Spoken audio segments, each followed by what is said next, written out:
Hey guys, CVTV. I'm Jackson. I'm Shade.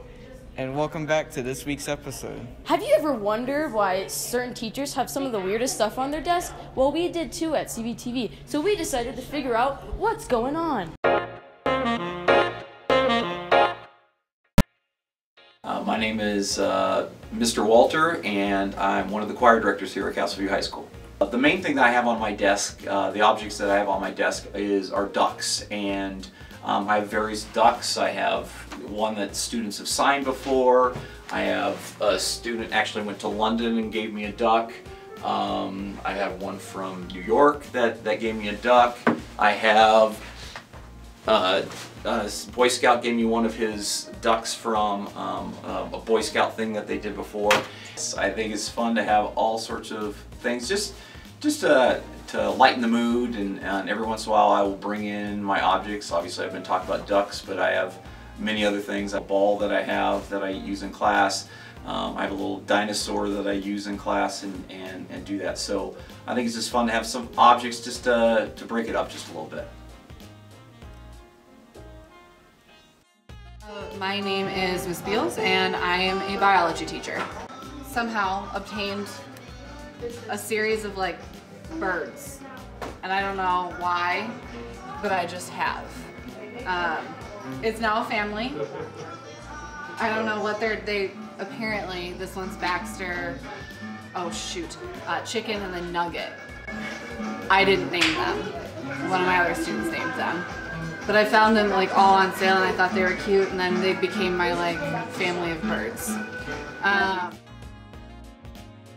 Also got a mug from my swim girls, tears of my students, because they think I have a really loud voice at times and make people cry. So.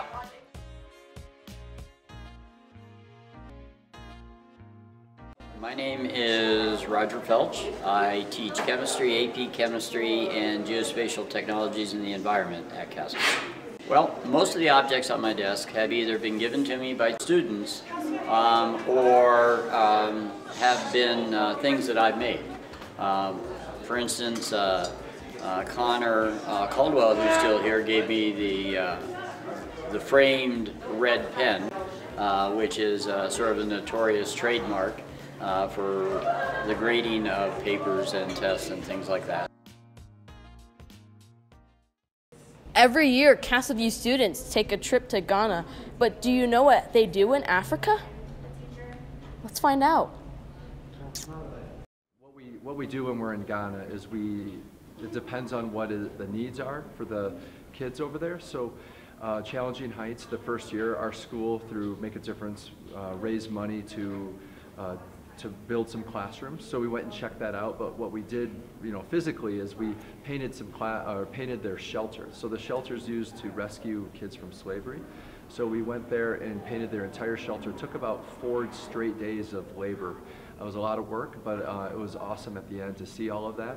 And we also got to hang out and play with the kids that were recently rehabilitated and eventually will be back into the community. Like I mentioned before that, a couple years ago we painted a shelter. Well, last year we painted the classrooms that Castleview paid for. So I think just being in Ghana, the first time, when any student or myself was in Ghana, it's surreal to be in there and it's hard to explain these kinds of feelings because it's so unique. It makes you feel alive. It makes you feel a little bit more adventurous. So it just kind of re-emphasizes the family aspect of African culture, and it really was a really cool experience for me to be a part of.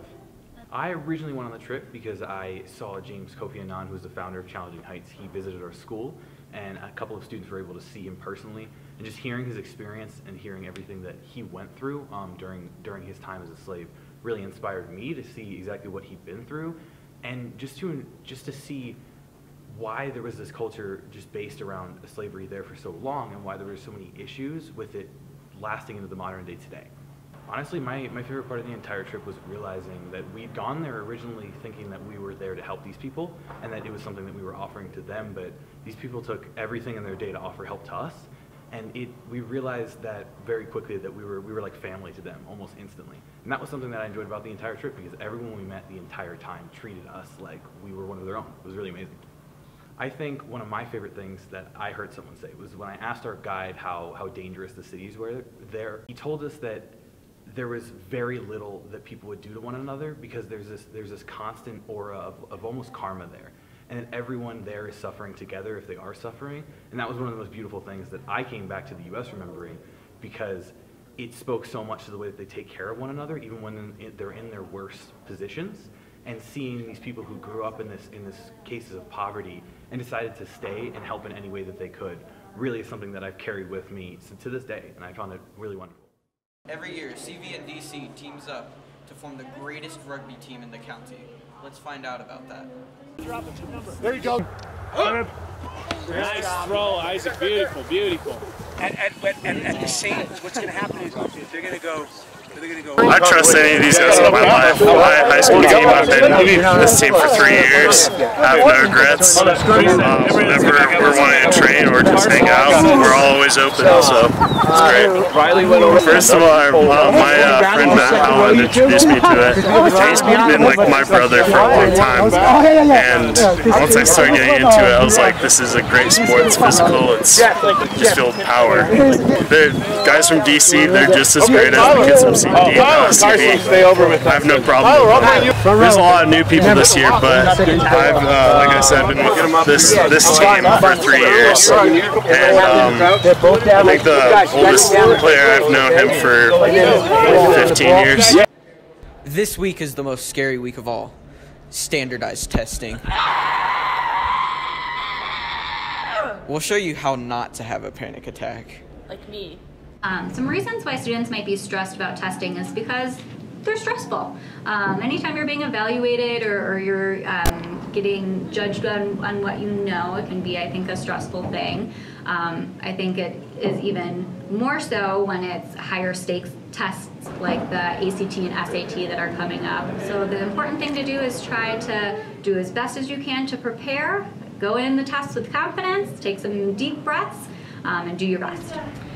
So students should relieve stress from testing in a multitude of ways. It depends on what works for you. It's important to be mindful of things that help relieve stress in just everyday situations. I relieve stress before a test by jumping on the trampoline, hanging out with my friends. Some of the ways I relieve stress before testing is I like to read a lot. Also, sometimes, even if I have a lot of homework, I'll just go and swim. Relieve stress before a test. I watch a lot of TV. I go outside. Really, don't try to think about it all too much. Try to take your mind off of it.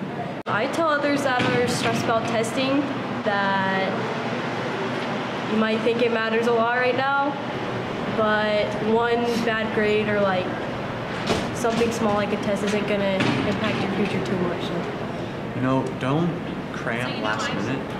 Make sure to spread it out as much as possible and take breaks. That's one of the main things. And I'd say get together with a group and kind of go over things. So others who are stressed out about testing, I would tell them to kind of like breathe through it. It's only like the PSAT, and if it's the SAT, to just take your time and like think about the answers and whatever the heck you're doing, and just make sure that you're not like overthinking it, because that's going to make it harder. All right, Castleview, let's real talk for a second. You all stink at parking. Seriously, you're awful at it. Like, how do you even get your license?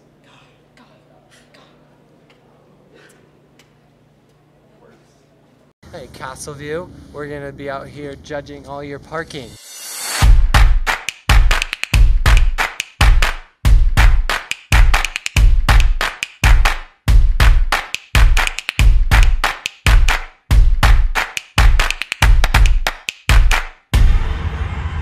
Jenny, I want your number. I wanna make you mine.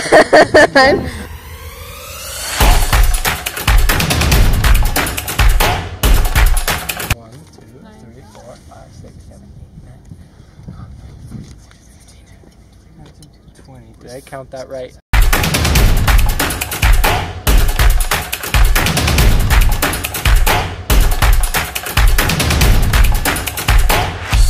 Oh wait, let's see how this guy parks.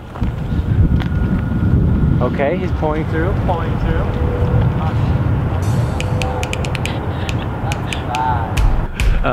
bad parking in action, as you can see.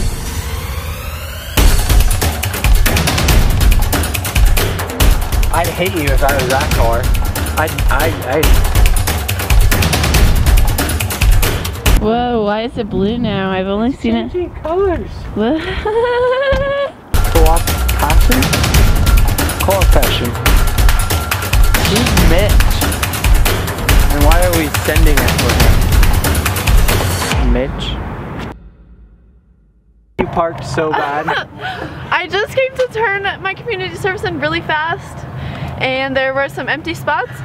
So I just... You were on the line. There's no car right there, so I just thought it was okay, you know? That is unacceptable.